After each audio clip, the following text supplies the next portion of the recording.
Thanks, sir.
Good morning. How are you? I'm good. You doing all right? Doing all right.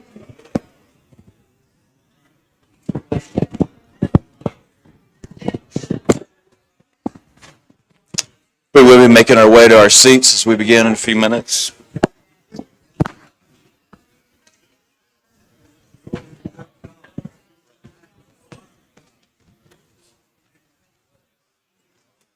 That looks a lot better. It's a lot better.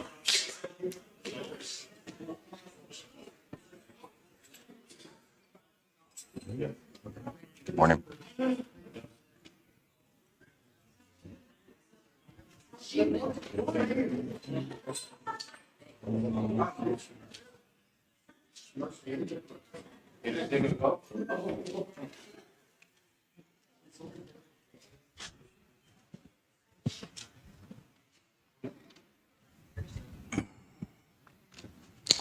All right, good morning, everybody.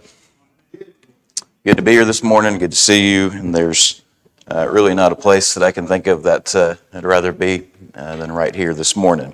Now, as you should be able to tell by now, let's go down here a little bit. When it comes to things like sermon series, I don't just like to get through the whole thing without taking any breaks first. I like variety. I don't like preaching on the same topic 6 Sundays in a row. That hasn't really been the case for our Bible classes, though. We've been in Romans, and that's basically all we've been doing. We started it at the beginning of the year, and outside of a couple times when I was out of town, that's all we've done up to this point, and it's seeming like it's going to take much more than a year. But this morning I'm going to change that. We're going to take a quick break from Romans, and this morning we're going to do something very simple. We've been in some very deep topics in Romans chapter 8, talking about the Holy Spirit and His intercessory work and all things working out for good and foreknowledge and things like that.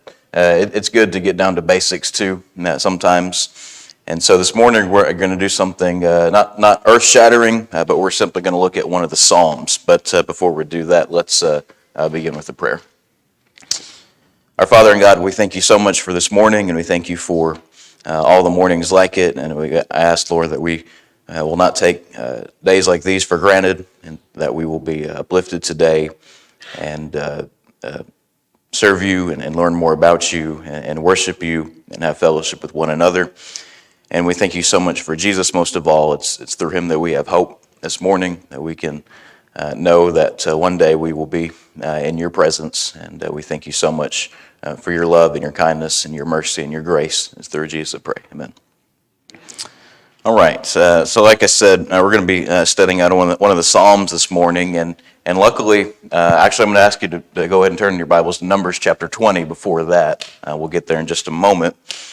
But luckily with the Psalms, whenever they were assembled, for the most part, the author of the Psalm, or who is thought to be the author of the Psalm, is inscribed by the person whoever put all these together.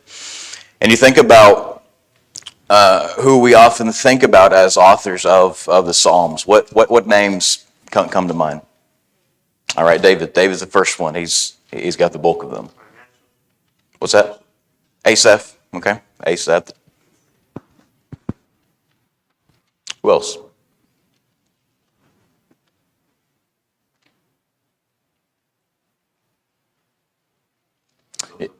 Yeah, sons of Korah. So you think about David, you think about Asaph, the sons of Korah. Solomon, he wrote two brothers who are called Ezrites. A man named Ethan wrote one. His brother Heman seems to have co-wrote another. And then you have Moses.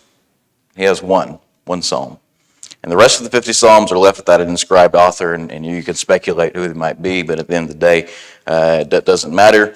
The Psalm that we're going to look at this morning is the singular Psalm that was written by Moses, and that is Psalm 90. But before we get there first, let's be here in Numbers chapter 20.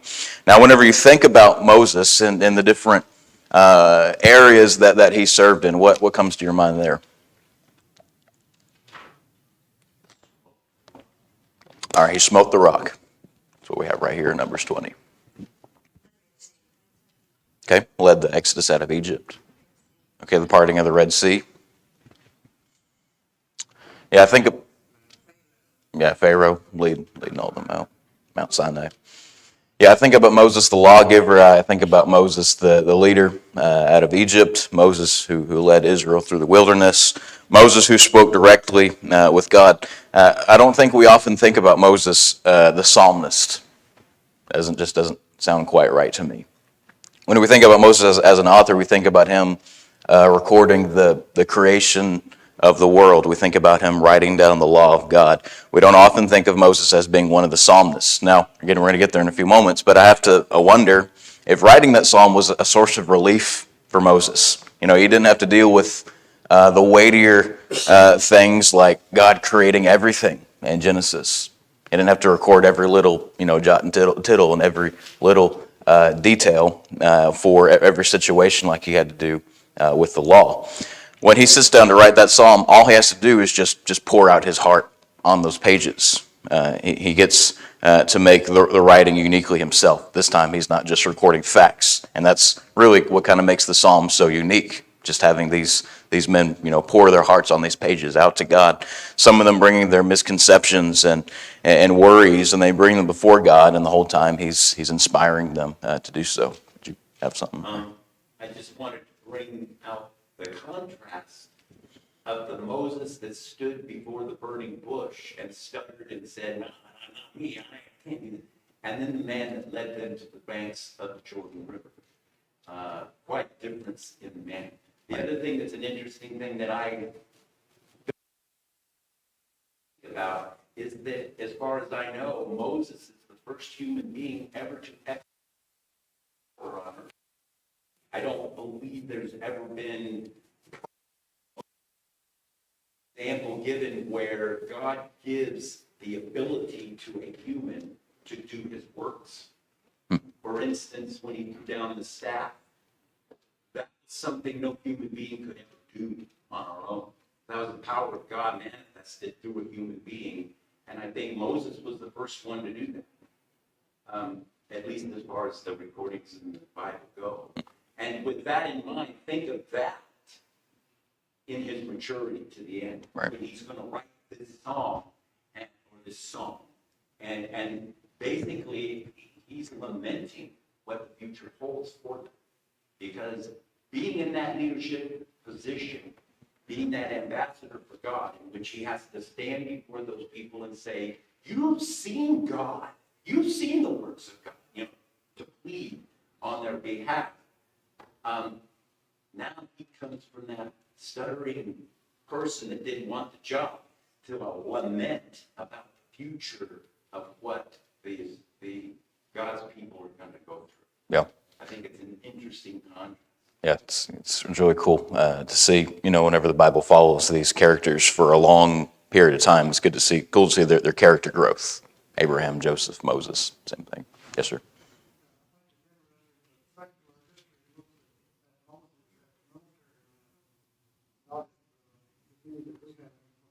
Yep, it's true. It's absolutely true. Yep.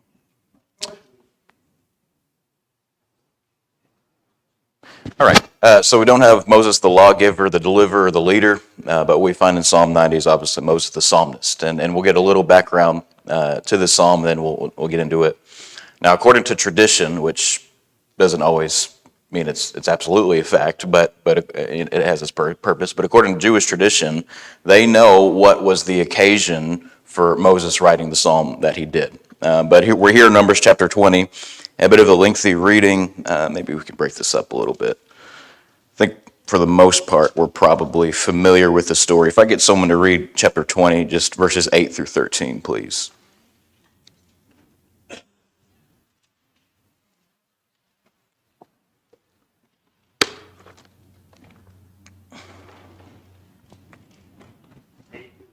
Yes, sir. Take the staff and assemble the congregation, you and Aaron, your brother. Tell the rock before their eyes to yield its water. So you shall bring water out of the rock for them. Give drink to the congregation and their cattle. And Moses took the staff from before the Lord as he commanded him. Then Moses and Aaron gathered the assembly together before the rock, and he said to them, Hear now, you rebels, shall we bring water for you out of this rock? Moses lifted up his hand, struck the rock with his staff twice. The water came out abundantly, and the congregation drank, and their livestock. And the Lord said to Moses and Aaron, Because you did not believe in me to uphold me as holy in the eyes of the people of Israel, therefore you shall not bring this assembly into the land that I have given them. These are the right waters of Meribah, where the people of Israel quarreled with the Lord, and through them he showed himself holy. All right, so this is again, a pretty well-known story, but God commands Moses to speak to the water or speak to the rock for water to come out, but instead, for some reason, maybe just out of frustration with dealing with these unbelieving people, he decides to strike the rock. People still get the water, meaning that God still provided for them even when they were at their worst, but Moses still has to face the consequences. What are the consequences? He's not going to be able to enter to the promised land. Seems kind of unfair, doesn't it? No, you say no. We may think it to be unfair sometimes because Moses has faithfully done what God has told him to do pretty much ever since he convinced him to go to Pharaoh and say, "Let my people go." But the Hebrew writer tells us that Moses was faithful in all the house of God. Hebrews 3 verse 3. And like you said, he dealt with these people for how long? Right. On and on, and more complaining and quarreling and bickering and backbiting and anything else. Yeah. And this is one of those occasions, and I don't even know that in his frustration, he might not have heard clearly all that the Lord said. We can really, Sure. Frustrating times. How many times did we get out of the car and we're frustrated, slam the door, there, knock the window out, and all that kind of stuff? Yep. But you see, there's consequences for slamming the door. That's the point that we're talking about. It's not, there's consequences for these things. And Moses, more than anybody else, knows that. Right. From day one, he's been telling the people of Israel, if you do this, you're going to anger God and this is going to happen. He tells them like a parent, and then he goes and does the very thing. Yep, absolutely. So Moses was faithful and the people were unbelieving, so he had to be held to a bit higher standard than them as well. All right, now go to Deuteronomy chapter 3, and I promise we'll get to Psalm 90 here in a few moments, and I'm not sure we're going to be able to get through all of it, but we'll get there. But go over here to Deuteronomy chapter 3 first, and here we have a conversation that Moses has with God after he's already been told that he's not going to be able to enter the promised land. Someone, if you would, read chapter 3, verses 23 through 29, please. And I pleaded with the Lord at that time, saying, O Lord God, you have begun to show your servant your greatness and your mighty hand. For what God is there in heaven or on earth who can do anything like your works and your mighty deeds? I pray, let me cross over and see the good land beyond the Jordan, those pleasant mountains and Lebanon. But the Lord was angry with me on your account and did not listen to me. So the Lord said to me, enough of that. Speak no more to me of this matter. Go up to the top of Pisgah, and lift your eyes towards the west, the north, the south, and the east. Behold it with your eyes, for you shall not cross over this Jordan. But command Joshua, and encourage him, and strengthen him, for he shall go over before this people. He shall cause them to inherit the land which you will see. So he stayed in the valley opposite Beth-peor. All right, so Moses pleads with God that he would be able to enter the promised land. But kind of like a parent to a child, God basically says, enough of that. I've already spoken on this matter, and I will speak on it no more. I don't want to hear about it anymore. Then he tells him Joshua, his servant, would be the one to lead them in. So Moses has been told that he's not going to be able to see all the fruit of his labor, and he's been assured by God, by Yahweh, on this decision. So how do you think Moses is feeling in this moment? What's a word that comes to your mind? Rejected? Okay, shamed. Yeah. Because you made it all this way, and now you can't even go in yourself. Yeah. The best word that I can think of is sheer and utter disappointment, which is a feeling we can all relate to. Moses can take comfort in the fact that he was faithful, and that, like it was said of his brother Abraham back in Numbers 20, that he's going to be gathered to his people. He'd go on to have his reward after the grave. But don't you think that he wanted to see the fruit of his labor? Don't you think he wanted to see all that work pay off for him? Yeah, absolutely. So it is whenever Moses is at his lowest, whenever he's tasted so great a disappointment, that tradition tells us that this is where he picks up the pen and writes. According to Jewish tradition, this is when he writes Psalm 90. Go ahead and be turning there to Psalm 90.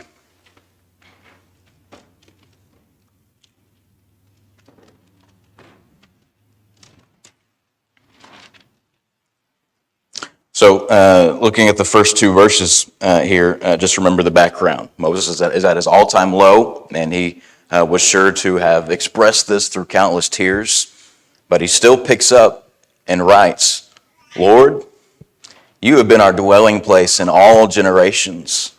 Before the mountains were born, or you gave birth to the earth and to the world, even from everlasting to everlasting, you are God. That's faith. That's a faith that is built on something real. To have God himself tell you something that lets you down so much, but then you still pick up and write, but you are still God. This is acceptance of an answer, even if you don't like the answer, or maybe if you don't even quite fully understand the answer. So that's the traditional background, and I believe that is going to help us as we try to go through this psalm. Okay, so we've already read the first two verses of that psalm, and the first two verses spoke about, in part, the eternal nature of God. Now, the first two verses serve as an introduction to the rest of the psalm. So notice from verse 1 that Moses says that God had been their dwelling place. This carries the notion of him being their refuge, that God is the cause of their safety. This would agree with what one of the sons of Korah wrote in Psalm 46 and verse 1, where he said that God is our refuge and strength, a very present help in trouble, and that he'd been their dwelling place in all generations. Verse 2 talks about, again, the eternal nature of God. He says, before the mountains were brought forth, before the earth and the world was formed, even from everlasting to everlasting, through all of this, you have been God, and you are still God. You might, maybe not, but you might run across some folks who say that the God who contacted Abraham, the God who led Israel out, was only a demigod among demigods created by the original God. You and I know that not to be true. And that's not the God that Moses knew. It's not the God that Moses was talking to. This God was never created. He's from everlasting to everlasting. He was there from the beginning, and he always will be. This phrase, everlasting to everlasting, also could have a messianic connection. Anyone remember what is said of the Messiah in relation to time in Micah 5 and verse 2? Remember, that's where he talks about his birth in Bethlehem.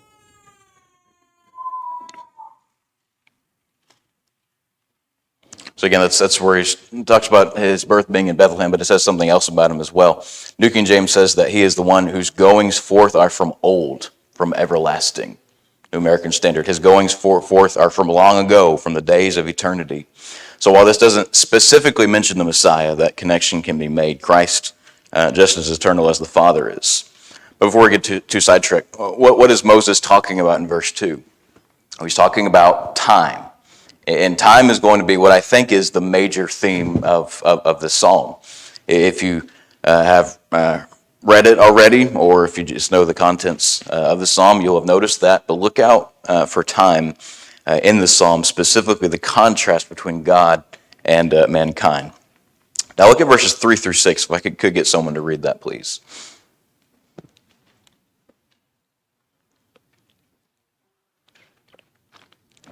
Thou dost turn man back into dust, and dust the eternal children of men. For 1,000 years in thy sight, like yesterday when it passeth by, or as a watch in the night. Thou hast swept them away like a flood.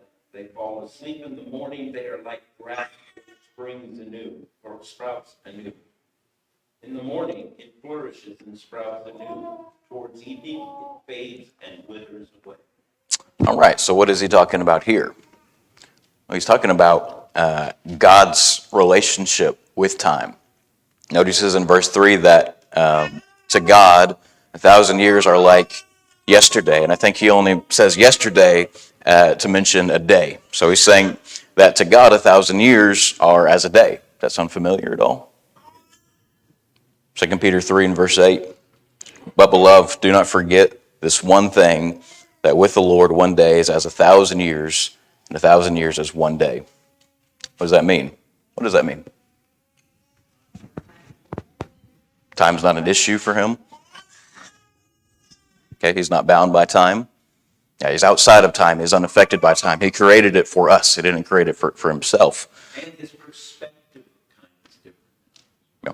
Long suffering to God is a lot different than what we might imagine. So both Moses and Peter say pretty much the same thing, that 1,000 years is as a day. The point is not to try to get us to do math. The point is that, again, to God, time is not relevant. Time is not a matter to God because he created time, again, not for himself, but for us. And that's going to be put on full display when, as Peter talks about in that same chapter, the world is burned up and the elements are melted with a fervent heat. God's relationship with time will be evident whenever he puts it to an end. He also, in this section, talks about how God can deal with mankind as if they're nothing, but remember the contrast. On one side, you have God. Time's not an issue with him. He has power over his creation. And then on the other side, you have mankind. And Moses is going to talk about us in this next section. Verses 7 through 12 speak about our relationship with time. Look at verses 7 through 12. For we have been consumed by your anger, and by your wrath we have been dismayed. You have placed our iniquities before you, our secret sins in the light of your presence. For all our days have declined in your fury. We have finished our years like a sigh. As the days of our life, they contain 70 years, or if due to strength, 80 years. Yet their pride is but labor and sorrow, for soon it is gone, and we fly away. Who understands the power of your anger and your fury according to the fear that is due you? So teach us to number our days, that we may present to you a heart of wisdom. So verses 7 and 8 show us two very different sides of God. He said in verse 7 that they had been consumed by his anger and that by his wrath they are terrified. It is an unfortunate fact that in this society and in this day and age, fear of God among those who claim to be religious has been lost by many. You see often fear in the Bible, particularly in the Old Testament, in reference to reverence or respect. For instance, what did Solomon say was man's all? Fear God, keep his commandments, Ecclesiastes 12:13. But there is a sense in which one can literally be afraid of God. Remember that we serve the same God who made Israel tremble in fear in Exodus 19 at his presence on top of Mount Sinai. We do serve the same God that struck Nadab and Abihu down in Leviticus chapter 10. We serve the same God who dealt with Korah's rebellion in Numbers 16 by opening up the earth and having it swallow them up. But some will still say that God is different in the New Testament than he was in the Old. Why? Did somebody tell him that he needed to be nicer? Did somebody have the authority to correct his temper? Is the God of the New Testament completely different than the God in the Old Testament? Well, it comes down to what, if he meant what he said when he said in Malachi 3 and verse 6, "For I am Yahweh, and I do not change." And you think about the Hebrew writer as well. You ask him what he thinks. He said it's a fearful thing to fall into the hands of the living God, Hebrews 10:31. But in light of verse 8, even though he's to be feared, he's also the one that we bring our sins to. Moses says that they had set their iniquities before him and their secret sins in the light of his countenance. Now, why would you bring your secret sins before God? Because you trust that he is good, and that he is a God that rewards the good and will punish the wicked. Because as the Hebrew writer also says, he is a rewarder of those who diligently seek him, Hebrews 11 verse 6. Now notice the next few verses and what they say about our relationship with time. He says in verse 10, "Days of our life are 70 years, and if by reason of strength there are 80 years. So he's generalizing here. He's saying that most people live to be 70 to 80 years old. Anybody know how old we think Moses probably was when he died? Yep, about 120. I don't know why we think we know that, but that's the number that we have. So he was a bit of an exception, but the average lifespan near the end of Moses' life seems to be, basically kind of how it is now. Actually, probably a little less, I think. But the point is that 70 to 80 years in retrospect is not that long. But look at the third line of verse 10. "Yet their boast is only labor and sorrow." So they boast as if they're going to live forever, when in reality, they only live to be 70 to 80 years. And that their boasting is only labor and sorrow. It's vanity. And why is it vanity? Again, the last line of verse 10, "For it is soon cut off, and we fly away." To say that we will fly away is interesting. It's an interesting phrase. It's an interesting imagery, especially in the Old Testament, whenever so little is actually said about the afterlife. But we can see from here, in other places, that life after death was understood as being a reality, even back then. In verse 11, there's another reminder of the wrath of God, and these all lead to verse 12. The previous things were all motivators for us to number our days. Remember, unlike us, God is everlasting, verses 1 and 2. Unlike us, time is nothing to him, verses 3 and 4. God has power over us, verses 3 through 6. God can be incited to wrath, verse 7. We each have our secret sins, verse 8. The days of our life are brief, verses 9 and 10. The power of God's wrath is unknowable, verse 11. Now looking at all these factors, he says, "So teach us to number our days, so that we may gain a heart of wisdom." Remember that God is from everlasting to everlasting. So he's saying, help us to remember that our days can be numbered unlike yours. And consider who it is that's saying this. Moses is over 100 years old at this point, probably. He's living with the knowledge that he's not going to be able to enter into the promised land. What does that mean for him? What is soon going to happen to Moses? He's going to die. Is God going to let Joshua lead Israel into Canaan and then have Moses go back to being a shepherd in Midian? No, those days are over. Moses will have accomplished all that God had planned for him, and he's now facing the reality that his days in particular are really numbered. He knows that death is probably going to come upon him soon. So he's saying, God, I know that my days are short, so help me to number them. Help me not to cling to this life. Help me not to cling to this earth. And he said, that we may gain a heart of wisdom. You know what someone who has a heart of wisdom does? You know what someone who is truly wise will do? They're going to look at this life as big picture.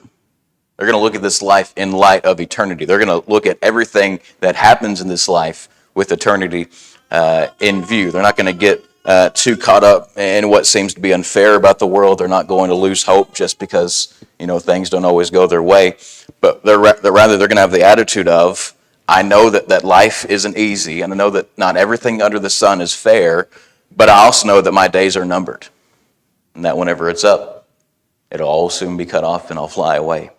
Remember, that's what we've been seeing in Romans chapter 8, where I consider that the sufferings of this present time are not worthy to be compared with the glory that's going to be revealed in us, Romans 8:18. And that for those who love God, he causes all things to eventually work for an ultimate end of good. But you see, what Moses is really telling us here is how to view life correctly, how to deal with disappointment, how to deal with what seems to be unfair or what you perceive to be unfair, how to perceive your own mortality. You do so by numbering your days and looking ahead. That's when you know you're truly a wise person, whenever you don't let the mundane things of life or even the weightier things of life get to you, because you're viewing everything again with eternity in view. All right? So that's really the core of this psalm. Any questions or comments through verse 12? Yes, sir. When I was younger and we studied this part of the scriptures, it's maybe easier or natural to make the assumption from the story that Moses' sin was disobedience. And in truth it was. He did not do what God said. But if we read through back in Numbers what we just read, the reason that God was angry at this level was because Moses usurped him.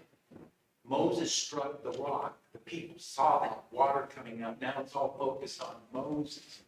But God wanted him to talk to the rock, which would be no power except God that could make water come out. Right.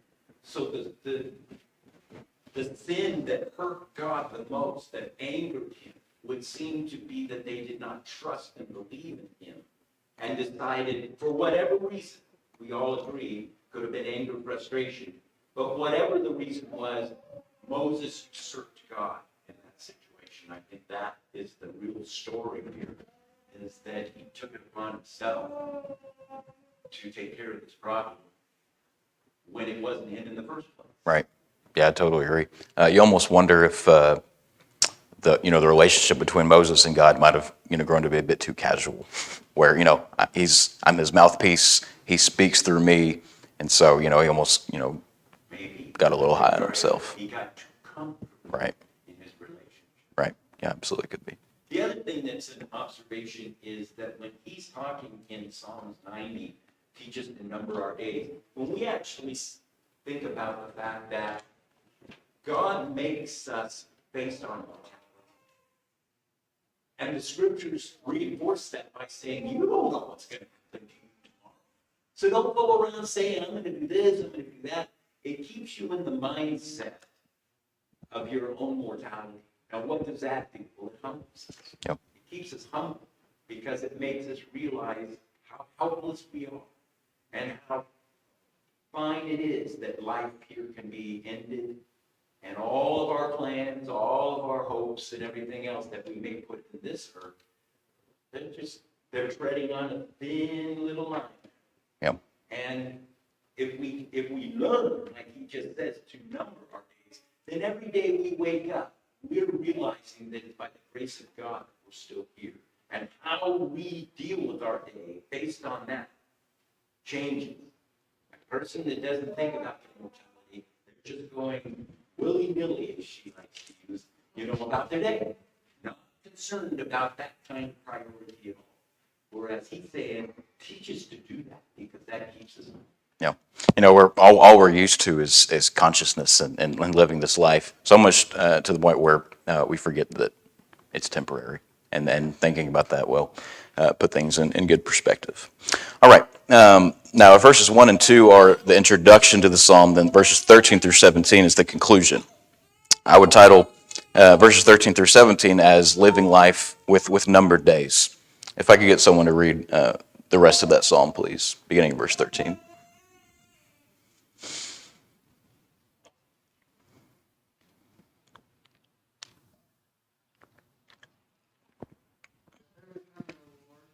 All with making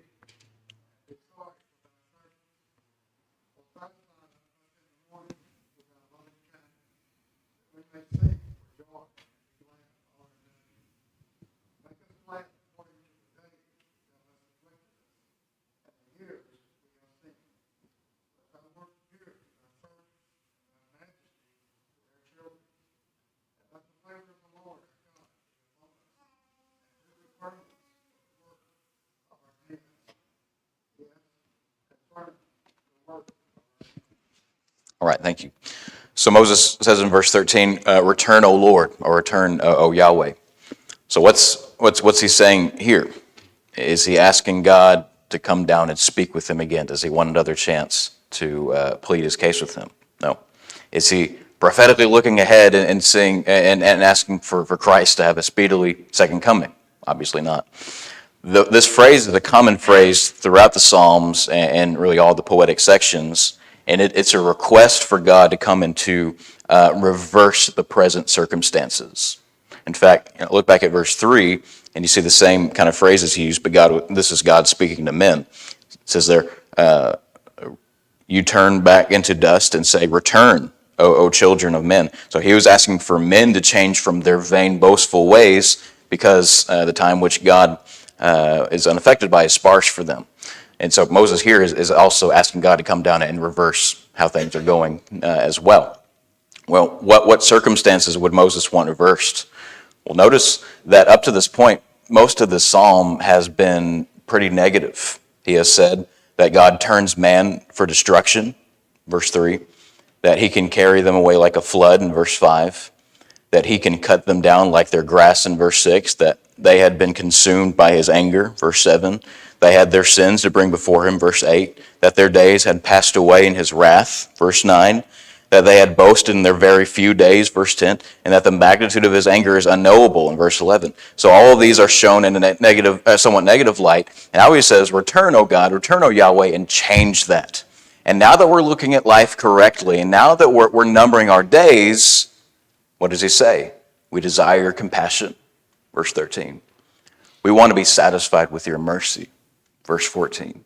We will rejoice and be glad all of our days, verse 14. We'll be glad even when you're afflicting us, verse 15. We want to behold your works and let them be known to our children, verse 16. And we want your beauty to be upon us, verse 17. Doesn't that sound quite a bit different in the language that we saw in verses 3 through 12? This is life while you're numbering your days. This is life with eternity in view. And I love verse 14. It says, may we rejoice and be glad all our days. What has he already said up to this point about our days? He said, we finish our years like a sigh, verse 9. Our days are soon cut off, verse 10. So now he's saying, even though our days are few, even though they can be numbered, let us rejoice in them. It's all similar to what the psalmist said in Psalm 118:24, this is the day that the Lord has made. I will rejoice and I will be glad in it.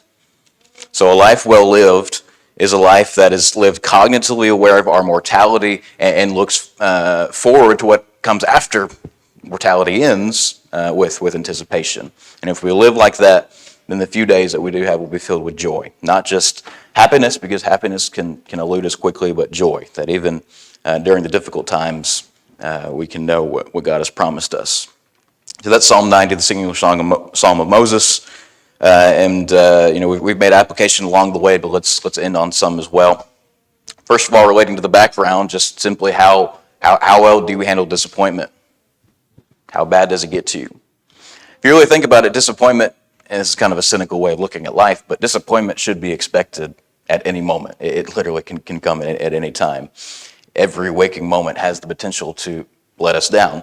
It's unreasonable to think that everything in life is going to go how you want it to be or how you planned it to be. So because disappointment is such a sure thing, how do we handle it? How do you let it get, or do you let it get to the point where it gets to where you can't get back up anymore? I hope you, like Moses, are able to come back from disappointment and recognize that God is still God and that he's still good. Because though Moses was disappointed, after he numbered his days, he was able to come out of that situation glad and rejoicing, from verse 14. The other point I've got comes from Ephesians 5:16. Going back to verse 15, Paul says there, see then that you walk circumspectly, not as fools, but as wise, redeeming the time because the days are evil. Then he says in verse 16, redeeming the time because the days are evil. That's 15 and 16. All right, so redeem the time because why? Well, he said the days are evil because in every day there's the opportunity for temptation to abound and evil to abound in your life. But also from what we've seen here in Psalm 90, we redeem the time because the days that we have are, again, relatively few. We don't have all the time in the world. We've got 70 to 80 years. or more. James would put it this way. It says that our life is like a vapor. In what way? Because it's here now, but it's already vanishing away, just like a vapor, James 4:14. Whenever we consider the brevity of life, we begin to be motivated to do something with it. But if we're not careful, hours, days, even weeks go by, and of course outside of Sunday and Wednesday, where God doesn't even begin to cross our minds. The sacrifice of Jesus, not on our minds at all. God's word, that the standard that He set for us, those things we don't give them a serious thought. We get so busy with our routines, we get fixated on really just kind of the mundane things of life, things that have little value in the long run, that sometimes those things begin to take priority in our life. The more that happens, the closer we come to idolatry. Because idolatry in the simplest form is just really anything that takes the place of where God should be. But if we're numbering our days, and if we're viewing our days in light of eternity, then we really begin to see that we don't really have time for idols. We don't have time for those to take up the little time that we have. Not only do we only have about 70 to 80 years, but we're not promised another moment. Accidents happen, health fails, the Lord can come back at any time. Yes, our days are few, and I think we all generally know that, but our days could be even fewer than we think. So work or work urgently to redeem the time that you do have. Most importantly, make sure that you got a good relationship with the Lord because of the brevity of life. Because the only reason that Moses could accept the fact that his days were numbered and that life would soon be cut off and he'd fly away is because he was a faithful man and that he knew that would happen. If God wasn't as good to us as He is, then there'd be no hope. We wouldn't want to number our days if He wasn't as good as He is. This life would be all that we'd have. But for the faithful, a rest remains when this life is cut off and we fly away. And I hope that same faithfulness that Moses had can be said for each of us. Any questions or comments before we close out this morning? All right, I got 10:45. Thank you for your time and your attention. And we will pick up back in Romans 8 next week.